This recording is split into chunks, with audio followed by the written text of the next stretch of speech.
বন্ধ থাকায় জামালপুরে যাত্রী দুর্ভোগ। বিস্তারিত দেখুন জামালপুর থেকে শরীফুল ইসলাম ঝোকনের প্রতিবেদনে।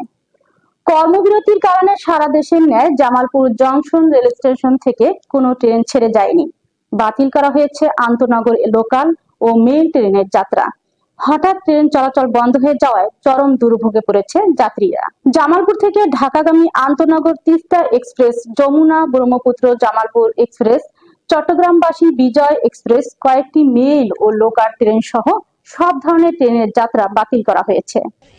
27 তারিখ দিবাগত রাত 12টা থেকে 28 তারিখ পড়েছে।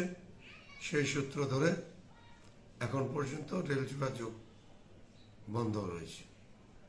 হঠাৎ করে আমি স্টেশনে এসে দেখি ট্রেন বন্ধ। এটা আমি আগে জানতামও না।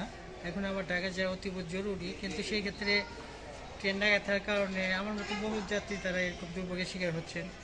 অতি দ্রুত সরকারের সাথে আলোচনা করে প্রয়োজনে আজকে 12টার পরে হলেও এই জিনিসটা সমাধান করা উচিত। কারণ ট্রেন সাধারণ মানুষের যোগাযোগের ব্যবস্থা এবং এখানে হাজার হাজার লোক যোগাযোগ করে, সেক্ষেত্রে এটা দ্রুত সমাধান হবে, এটাই আমরা আশা করি। এইভাবে ট্রেন চলাচল বন্ধ হয়ে গেলে আমাদের মতো সাধারণ যাত্রীরা চরম বিপাকে পড়ে যায়। যেমন আমাদের বাংলাদেশে বেশিরভাগই মধ্যবিত্ত পরিবার, আমাদের মতো লোকেরা এইভাবে ট্রেন দিয়ে চলাচল করি, তাই চরম দুর্ভোগে আছে। বিষয়টা দেশের কাছে আমি আপনার আসি জগদাচল থেকে আসছি, ঢাকার উদ্দেশ্যে যাবো। আসা থেকে আপনার ট্রেন বন্ধ, মানে আমি কীভাবে যাবো, ব্যবস্থা করা দুষ্কর ভালো হয়।